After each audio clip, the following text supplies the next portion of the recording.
Alia Risk ni menjadi satu contoh kepada penternak yang sedia ada, penternak yang baru dan juga kepada industri. Kita nak berbakti. Kita bukan nak bikin duit lepas tu happy-happy. Kalau saya nak buat macam itu, saya takkan cari kluster-kluster peternak-peternak kecil ni. Tak perlu.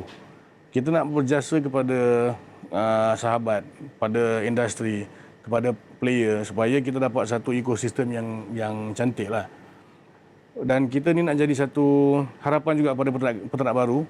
Dia pergi belajar kat sekolah. And then after that when you go out, you don't know what to do. Then you dah dapat sijil dah bagus-bagus, dah belajar, dah spend 2-3 years.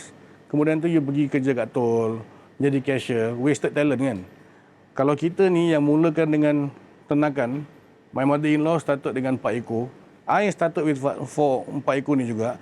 Berpindah randa, terbang sana sini, boleh datang kepada satu posisi yang kita ada sekarang ni. Tak mungkin orang yang lebih muda, yang lebih kreatif, yang lebih pakar dalam teknologi, lebih pakar dalam AI, lebih rajin, lebih berwibawa, tak boleh buat. They can do it better than I can. That's why I want to make sure that Alia Risk punya brand and Alia Risk punya name ni sentiasa dijaga sebab kita nak peternak-peternak ni semua ni follow.